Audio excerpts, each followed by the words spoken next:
So I got a little digital microscope, a little handheld one from Banggood to show off to you guys, and I figured I would tear it down and show you guys the inside, and it didn't end as well as I hoped it would, but let's take a look at it anyway.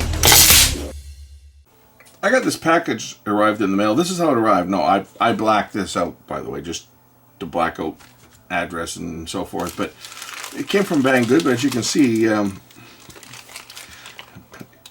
it says Banggood right there. Bang GKJ from the Return Logistics, North Fraser Way, Burnaby. So they're actually shipping this stuff in Canada now. You order it from Banggood if you're in Canada. The warehouse is actually here for it. And this arrived in like a week from when they told me it was arriving. So for people thinking, oh, when did they send it? Looks like they sent it on the 1st. It took 12 days. Because here's the date, right? From when it was ordered. It was ordered or shipped, or the order they placed was on the 1st, and it arrived on the 12th. So that's the time. Although the package did get kind of beat up here, that's how it arrived. Again, I think the courier just threw it at the door. I've just blacked this part out, but let's open this up and see what I got. And the package itself is also kind of a bit banged up, but again, that's just the courier sending it to me like that. What I received is a little digital microscope. Again, the package is kind of damaged, but let's open it up and see what's in the box. It's an electronic microscope. Okay, and there is the unit there. It's got a little magnifying lens and a little instruction book and a USB-C charging cable. Has a place to put an SD card, so I guess you can record images and play them back, and some buttons on here. What exactly does this do? Well, I guess this just peels off the protective film. It's a little microscope for looking at small parts and so forth. Turn it on by pressing the button down, and it turns on. It has a little light source, and basically you put it over what you want to look at, and it blows it up. So for people that need extra help reading very fine print, I'm thinking things like numbers on circuit boards and on components and stuff. This is probably the cat's ass. So let's just take a look at what it shows me here. Here's a chip, and we can see that chip is a 767161223. I'm a little bit out of focus because I can't get right down to the chip because it's blocked. But here's a chip, a Phillips chip on here, and if I put this over the top of the chip, we can clearly read the number. And we can record it. So I think for this type of stuff, something like this is kind of cool. You need to look at some numbers off of chip components. You can go right down there and see that one says 472. 1003. It's a handheld microscope, little macro lens with its own light source, and you can take a picture. Now let's see, if I just tap a button here, I should be able to take a picture. There we go. Now if I press the recall button here, I can recall the picture I've taken. You can also, I guess, record video, but according to this, you can, I think. Let me just see here what it says. You probably have to put an SD card in it. But let's just look at the, let's just see what it has to say here. So you can connect it to a computer. So you can actually have this showing on your computer screen instead of this little screen. And a memory card. You can store up to 64 gigabyte memory card. You can put video on it. So you can actually press the button and record video and store it to an SD card.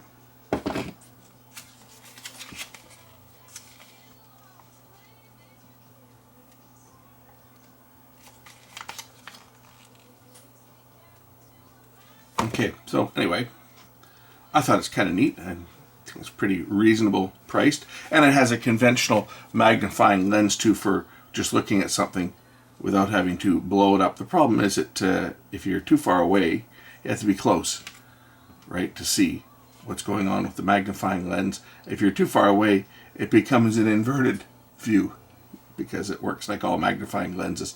So it has the little magnifying glass on for looking at something close up, and then of course you can look at using the little camera to view what you're wanting to see. But for inspecting, circuit traces and stuff, if you're looking for a damaged trace, you can follow it along and see exactly what's going on.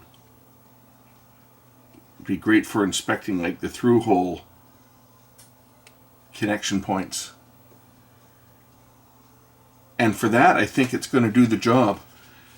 Yes, the big microscope might make it a little bit easier to work on something. If you're soldering, the regular microscope might make it a little easier.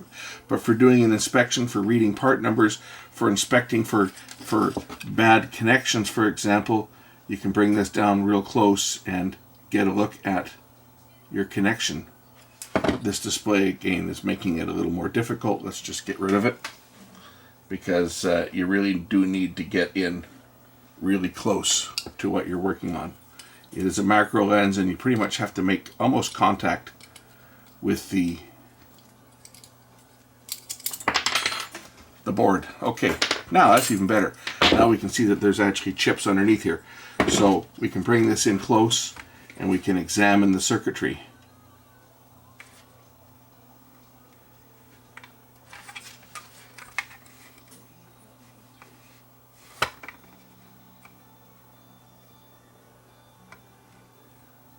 I wonder what's under here. Let's just open this up and see what's under here. This is the diffuser. Okay, so there's the little camera there. I'm just wondering if it's possible to change the focal point of the lens.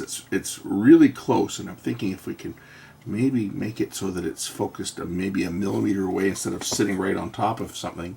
Right now, the way it's set for focus is it's in sharp focus if it's sitting directly on top. And I'm thinking it might be more useful if you were focused maybe a little bit further away. That way you could see and you could put it down over something that has some depth to it. Like I can't get this in close enough because of the other components, but if I could have this focused where it was 2 millimeters away instead of right at the surface, then that might be more useful. And I'm sure I can. I just have to adjust the lens focus here. Just got to get in here and turn the lens. I'm sure that if I can turn the lens, which I think I can, it should be able to adjust the focus. No, you can't, and you'll see why when I tear it down. So don't even think about it. It's glued in place. I may just have to spudge my way in because I want to be able to adjust the lens, but I think that this guard here is going to prevent me.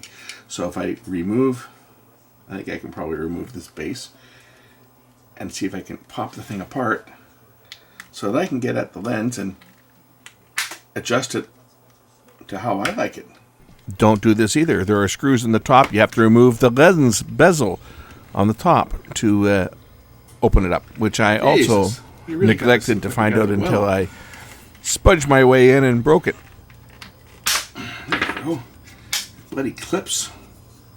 So that's the battery. I want to be careful with that. Now I should be able to adjust the focal length of this lens. They had screws in here under the bezel.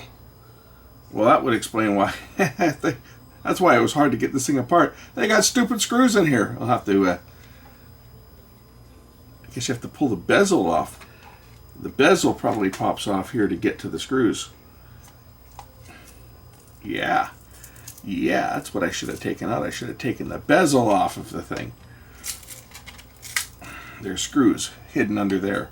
Well, we'll have to fix that when I put it back together. That shouldn't be too difficult to fix that. I just want to see whether I can get this thing to focus a little bit further away than where it currently is, because right now, of course, it's focused right at the surface. Let's undo this screw. I've got the battery unplugged. Let's just undo this screw here. I want to see what's on the side of the board. I probably have to take out those screws. I do. I got to pop this bezel off. That'll give me the opportunity to repair the little clips.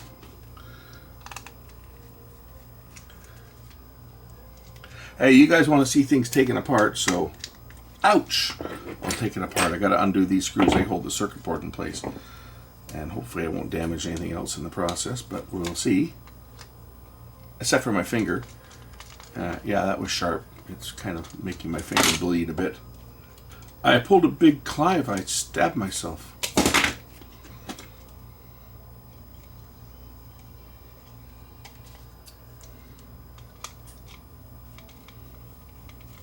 I did not expect this thing to have screws in it. I figured it would just be clipped together like most of this cheap garbage that's just held together with little clips.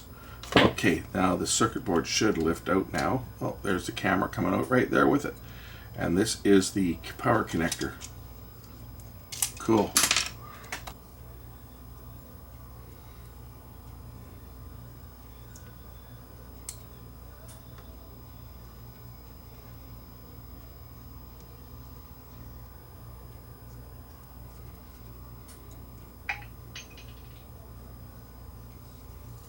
Oh crap! They stuck the CCD down to the back of the LCD, and I think I just screwed the CCD up.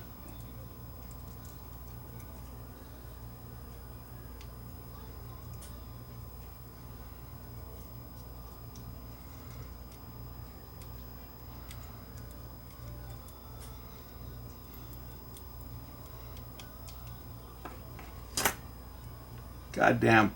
When I pulled it up, it looks like it may have damaged this little ribbon cable. Maybe not, but it looks like it might be damaged. I have to look at that closely using a different microscope. The idea was to try to refocus the lens, but that's not going to happen anyway because it's glued. They've glued this thing shut so you can't adjust it. They preset it at a specific distance and they glued it. But the problem is when I pulled the LCD panel off, the CCD was stuck to it and it tore the stupid ribbon cable. So I've just basically screwed up my new little toy. Oh well, this has now been turned into a teardown video because I don't think we're fixing that. I know we're not fixing that. Do do do do.